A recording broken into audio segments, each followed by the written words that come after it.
So hello everyone, ये आज के दिन का पहला वीडियो है और आज संडे है।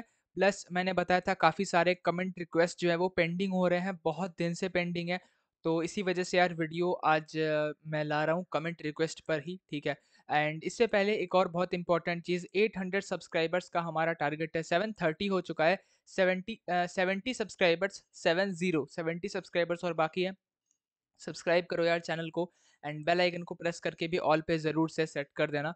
मैं आगे बढ़ूंगा एंड बात करेंगे कमेंट रिक्वेस्ट के बारे में। तो अगर आपका भी कोई स्टॉक को लेकर के, कोई शेयर को लेकर के कुछ डाउट है, कोई क्वेश्चन है, तो आप उसे कमेंट सेक्शन में मेंशन कर सकते हो कि यार मुझे इस स्टॉक को लेकर के ये डाउट है, और मैं उसका डेफिनेटली उसके बारे में एक सेपरेट वीडियो बना दूंगा। तो चलो आगे बढ़ते हैं। एंड यहाँ पे गाइज मैं आपको दिखाता हूँ आज का जो कमेंट है वो क्या है। गुजरात फ्लोरोकेम के बारे में इन्होंने पूछा है कि गुजरात फ्लोरोकेम में क्या कर सकते हैं वो बताओ। So sorry. सो आगे बढ़ते हैं। सबसे पहले यार यहाँ पे देख सकते हो गुजरात फ्लोरोकेमिकल्स, एंड यहाँ पे इसका मार्केट कैप देख सकते हो। 30,800 करोड़ का मार्केट कैप है। एक मिड कैप कंपनी है। और मिड कैप मतलब क्या कि रिस्क फैक्टर जो है वो है, बट कंपेरेटिवली रिस्क फैक्टर थोड़ा कम होता है मिड कैप में। एंड यहाँ पे long term and short term जो व्यू पॉइंट रखना चाहो आप रख सकते हो। Again no recommendation. मैं पहले ही वीडियो के स्टार्टिंग में बता दूं कि यार कोई भी रिकमेंडेशन नहीं है इस वीडियो में, सिर्फ और सिर्फ एजुकेशनल पर्पस का ये वीडियो है, ठीक है। और यहाँ पे मेरा जो व्यू पॉइंट होगा, मेरा व्यू पॉइंट इसमें लॉन्ग टर्म का है, ठीक है। तो मैं यहाँ पे सॉरी, तो मैं यहाँ पे सबसे पहले बात करूंगा बिजनेस के बारे में, फिर बात करूंगा फंडामेंटल्स के बारे में, देन चलेंगे हम टेक्निकल्स पे। तो इस प्रोसेस में हमारा जो है वीडियो वो एंड होगा। और स्टार्ट करते हैं। सबसे पहले बात करते हैं यहाँ पे, एक second, okay. So yes, again मैं वापस आ चुका हूँ एंड यहाँ पे अब आप देख सकते हो, ठीक है। वो कुछ टेक्निकल ग्लिच था, उसे भूल जाना। तो यहाँ पे आप देख सकते हो, यहाँ पे मैं बात करने वाला हूँ सबसे पहले इसके बिजनेस के बारे में। तो 2018 में इनकॉर्पोरेट हुई है। पहले इसका नाम जो है आइनॉक्स था, ठीक है, आइनॉक्स फ्लोरोकेमिकल्स करके। उसके बाद जो है ये डीमर्ज हो गया, और उसके बाद ये जो है from GFL and separate legal entity बन गया, ठीक है। और ये जो है one of the leading producers है फ्लोरोपॉलीमर्स का, ठीक है, fluoro specialities chemicals and refrigerants in India. मतलब यहाँ पे जो है फ्लोरोकेमिकल्स के सेगमेंट में खासकर जो फ्लोरो पॉलीमर्स होते हैं, फ्लोरो स्पेशलिटीज होता है, या और भी तरह के जो फ्लोरोकेमिकल्स होते हैं, रेफ्रिजरेंट्स होते हैं, इन सब के केस में जो है ये जो है एक market leader, one of the market leaders या लीडिंग प्रोड्यूसर्स कह सकते हो, ठीक है। It is one of the top 5 global players in fluoropolymers market with export to Europe, America, Japan and Asia. तो यहाँ पे जो है ग्लोबली भी ये टॉप 5 पे स्टैंड करता है। मतलब वन ऑफ द टॉप 5 है ग्लोबली भी, जहाँ पे ये एक्सपोर्ट करता है फ्लोरोपॉलीमर्स को, ठीक है। उसी में ग्लोबल में जो लीडर है टॉप 5 में, वो फ्लोरोपॉलीमर्स की वजह से है। एंड वो एक्सपोर्ट करता है यूरोप में, अमेरिका में, जापान, एशिया, इन सब जगहों पे। प्रोडक्ट पोर्टफोलियो के बारे में बात करें तो the company is sorry again, company is the only PTFE या fluoropolymer manufacturer in India and a major supplier of fluoropolymers to Europe and USA. GFL मतलब Gujarat fluorochemicals holds domain expertise of 4 major product vertical. अब यहाँ पे क्या कहिए, क्या क्या ये बनाती है, ठीक है, वो चीज़ यहाँ पे बताया जा रहा है। सबसे पहला बनाती है फ्लोरोपॉलीमर्स, जिसमें ये यहाँ पे भी डोमेस्टिकली भी लीडर है, और ऐसे भी ये मतलब अगर ग्लोबली भी देखोगे तो वो टॉप 5 में स्टैंड करती है। फ्लोरो स्पेशलिटीज़ यहाँ पे भी ये जो है लीडिंग है, मार्केट लीडिंग में है। रेफ्रिजरेंट्स एंड केमिकल्स, ठीक है। अब ये चीज़ें क्या होती है थोड़ी सी यहाँ पे बताई गई है, ठीक है। मतलब फ्लोरोपॉलीमर्स क्या होता है, जैसे यहाँ पे बताया कि ये जो है लीडिंग प्रोड्यूसर है फ्लोरोपॉलीमर का ग्लोबली। आई मीन यहाँ पे ग्लोबली जो है ये फ्लोरोपॉलीमर्स के टॉप 5 में आती है, मैंने पहले भी बताया था। एंड यहाँ पे जो नाम इन सब का क्या क्या है वो सब यहाँ पे आप रीड कर सकते हो। फ्लोरो स्पेशलिटी केमिकल्स में जो है क्या क्या चीज़ें ये जो है ऑफर करता है वो सब आप रीड कर सकते हो। केमिकल्स में कौन कौन से केमिकल्स ये बनाती है, जैसे कि caustic soda, carbon tetrachloride, chlorine, methylene dichloride, hydrochloric acid, मतलब इस तरह से पूरा लिखा हुआ है। तो आप इन सबको रीड कर लेना, ठीक है। पॉज करके मैं आगे बढ़ूंगा। एंड मैन्युफैक्चरिंग यूनिट्स जो है वो कहाँ पे कितना है, ठीक है, वो आप देख सकते हो। जैसे 2 मैन्युफैक्चरिंग यूनिट्स है, एक दहेज में है जो कि फ्लोरोपॉलीमर्स एंड केमिकल के लिए है, एंड दूसरा जो है वो रंजीत नगर में है जो कि फ्लोरो स्पेशलिटीज, एंड लास्ट वन जो है वो मोरक्को में है, ठीक है, मतलब बाहर है, for fluoro spar mining and beneficiations, ठीक है। बाकी यहाँ पे इंस्टॉल कैपेसिटी का क्या क्या कितना टीपीए में ये प्रोड्यूस करती है वो सब आप यहाँ पे देख सकते हो। बाकी एंड यूजर इंडस्ट्रीज, तो the company product are used chiefly in industries such as oil and gas, मतलब यहाँ पे जो है कंपनी का प्रोडक्ट वो कहाँ पे किस इंडस्ट्री में यूज होता है या फिर किस सेक्टर में यूज होता है, वो यहाँ पे जो है बताया जा रहा है। तो यहाँ पे देख सकते हो ऑयल एंड गैस में यूज होता है, printing inks, semiconductors, chemical processing, wires and cables, automotive, agrochemical, pharmaceutical intermediates, textile, solvent, pharma, air conditioners, ये सब। ठीक है, तो इन सब में जो है इसके प्रोडक्ट यूज होते हैं। सेल्स एंड डिस्ट्रीब्यूशन नेटवर्क के बारे में बात करें तो इंटरनेशनल वेयर हाउस जो है यहाँ पे, वो सब यहाँ पे लिखा हुआ है कहाँ पे क्या है, जैसे अमेरिका में कहाँ कहाँ पे है, यूके में कहाँ कहाँ, यूरोप में कहाँ कहाँ पे है। ठीक है, देन यहाँ पे रेस्ट ऑफ द वर्ल्ड में कहाँ कहाँ पे है, तो वो सब चीज़ें यहाँ पे लिखी हुई है। रेवेन्यू ब्रेकअप आप यहाँ पे देख सकते हो कि कहाँ से कितना रेवेन्यू आता है। प्रेजेंटली 51% जो रेवेन्यू आता है वो यहाँ पे आता है डोमेस्टिक मार्केट से। ठीक है, मतलब यहाँ पे जो 51% रेवेन्यू है वो डोमेस्टिक मार्केट से आता है। आप कह सकते हो आधा रेवेन्यू यहाँ पे इंडिया से आता है एंड आधा रेवेन्यू बाहर से आता है, जिसमें कि 10% जो है रेफ्रिजरेंट के गैसेस। ठीक है, देन उसके बाद कॉस्टिक सोडा में 17%, क्लोरोमीथेन्स में 24%, पॉलीटेट्रा फ्लोरोइथेन पीटीएफई जो था उसमें 20%, अदर प्रोडक्ट्स में 27%। ठीक है, एंड अगर आप ज्योग्राफिकल लोकेशंस देखोगे तो 49% रेवेन्यू बाहर से आता है, जिसमें यूरोप से आता है 22%, यूएस से 9% and rest of the world से आता है 19%। उसके बाद डीमर्जर के यहाँ पे उसके बारे में बताया गया है। कैपेक्स अगर आप चाहो तो यहाँ पे रीड कर सकते हो कि यहाँ पे जो है टेंटेटिव डिटेल्स ऑफ कैपेक्स दिया हुआ है, जैसे 2024 में जो है फाइनेंशियल ईयर 24 में 1000 करोड़ का कैपेक्स होगा। मतलब ये जो साल चल रहा है हमारा, जो फाइनेंशियल ईयर अभी चल रहा है, उसमें 1000 करोड़ का कैपेक्स जो है अनाउंस हो चुका है। तो ये भी एक अच्छी बात है, कंपनी लगातार जो है एक्सपैंड कर रही है। एंड 2022 में भी अच्छा कैपेक्स था, 23 में भी था, 24 में भी था। एंड इसके साथ ही अगेन सॉरी, एंड इसके साथ ही ईवी एंड रिन्यूएबल एनर्जी में भी इसका फोकस है। और यहाँ पे जो है कंपनी ने सेटअप किया है अपना एक रिसेंट सब्सिडरी सेटअप किया हुआ है, जो कि मतलब स्पेशली फोकस करेगा ग्रीन हाइड्रोजन स्पेस की तरफ, मतलब रिन्यूएबल एनर्जी या फिर आप कह लो ईवी। ठीक है, वो सब की तरफ ये जो है ईवी बैटरीज की तरफ ये जो है थोड़ा फोकस करेगा। फ्यूचर आउटलुक अगर आप चाहो तो इसका रीड कर सकते हो कि आगे क्या क्या होने वाला है, मतलब वही चीज़ें ही लिखी हुई है थोड़ा सा डिटेल में कि यहाँ पे जो है आगे ये जाने वाला है ग्रीन हाइड्रोजन की तरफ या फिर इस तरह से जाने वाला है। और उसके साथ जो है यहाँ पे अपार्ट फ्रॉम दिस यहाँ पे जो है डिमांड जो है ऑयल एंड गैस और वाटर ट्रीटमेंट, इलेक्ट्रिकल अप्लायंसेस, ये सब में भी जो है मतलब ग्रो करने वाला है। इसका प्रोजेक्शन ग्रोथ की तरफ काफ़ी ज़्यादा है। तो ये सब चीज़ें लिखी हुई है, चाहो तो रीड कर लेना। ठीक है, अब मैं आगे बढ़ूँगा एंड मैं आगे चलूँगा इसके फंडामेंटल्स की तरफ। ठीक है, तो पहले तो क्वार्टर्स के बारे में देख लेते हैं कि इसका जो रिसेंट क्वार्टर आया हुआ है, मैं स्टैंड अलोन नहीं बात कर रहा, मैं कंसोलिडेटेड के बारे में ही बात कर रहा हूँ। ठीक है, तो इसका जो रिसेंट क्वार्टर आया था जून क्वार्टर, वो कैसा रहा तो देख सकते हो सेल्स डिक्रीज हुआ which is not good. Operating profit यहाँ पे जो है कम हुआ है, अराउंड 459 से घट करके 348 हो चुका है which is not good actually. Margin जो है वो यहाँ पे 34 से 29 मार्जिन भी डिक्रीज हो चुका है। एंड इसके साथ अगर आप देखोगे प्रॉफिट बिफोर टैक्स 409 से 269, लगभग आधा से थोड़ा ज़्यादा ही है, मैं आधा तो नहीं कहूँगा लेकिन हाँ काफ़ी डिक्रीज हुआ है। और अगर आप यहाँ पे देखोगे नेट प्रॉफिट तो यहाँ पे जो है 300 से 200 पे जा चुका है, तो यहाँ पे भी एक अच्छा डिक्रीज है एक्चुअली। और अच्छी बात है, मतलब अच्छी बात तो नहीं है एक्चुअली, सॉरी, अच्छी बात नहीं है।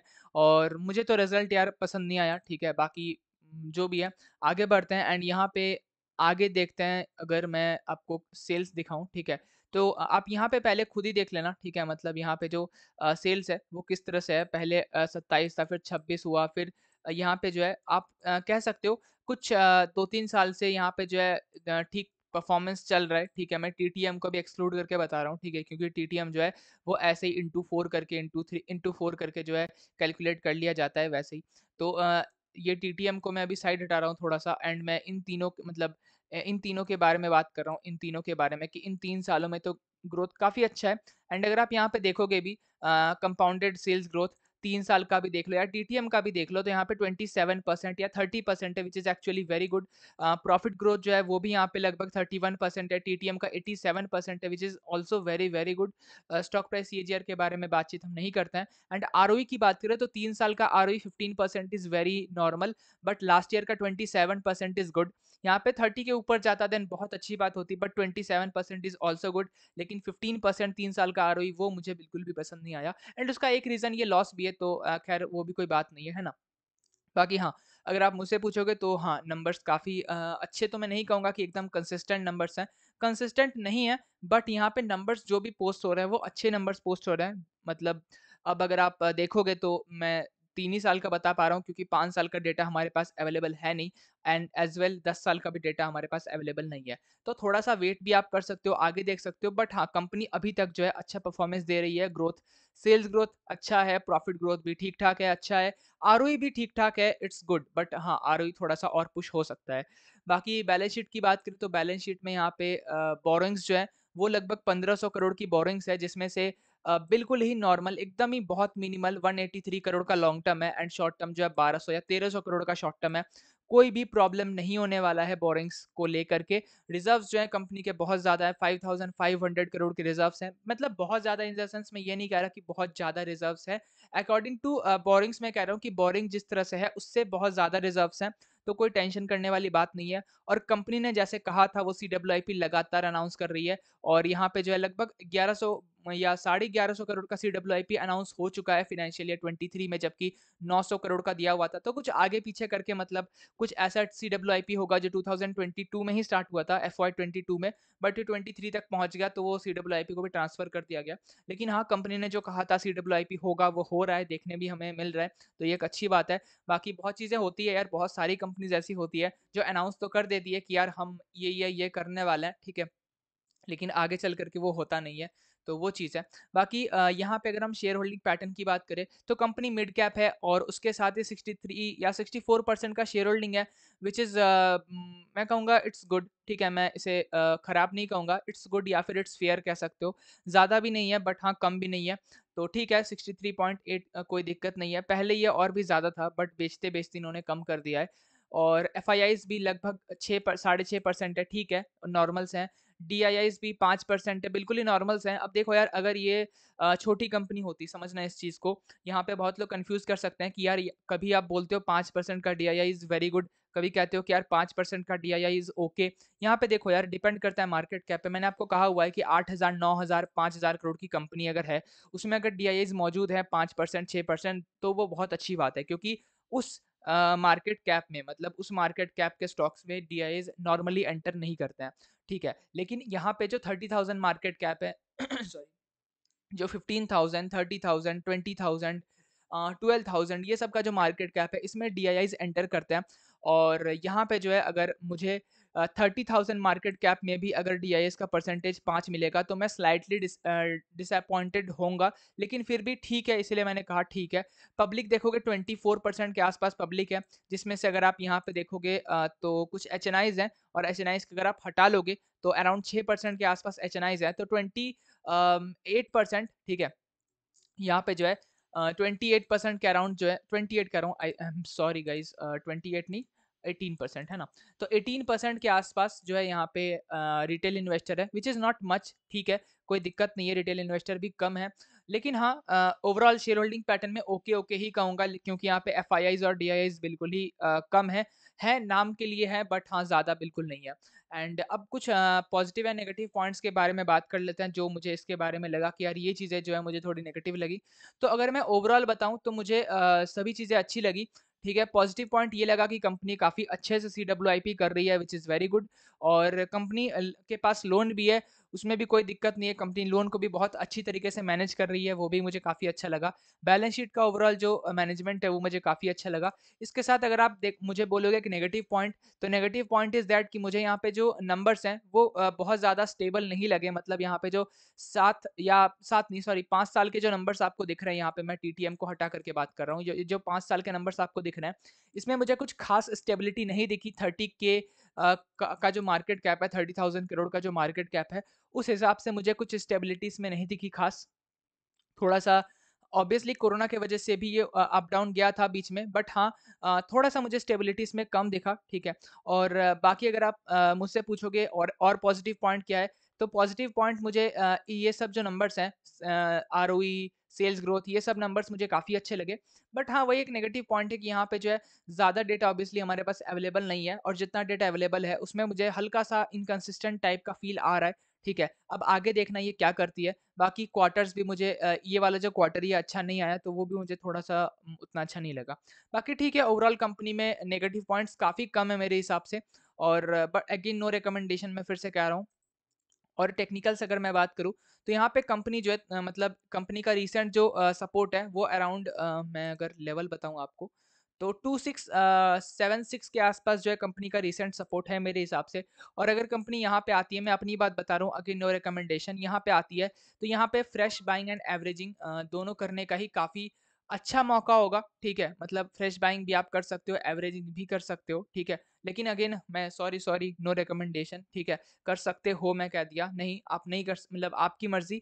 बट हाँ, मैं यहाँ पे जो है एवरेजिंग एंड फ्रेश बाइंग दोनों कर सकता हूँ। लेकिन कहीं न कहीं मुझे लगता है अगर ये इस लेवल पे आता है, इसको ब्रेक करके अगर ये इस लेवल पे आता है, देन मेरे हिसाब से फ्रेश बाइंग के लिए एक बहुत अच्छा अपॉर्च्युनिटी होगा मेरे हिसाब से, ठीक है?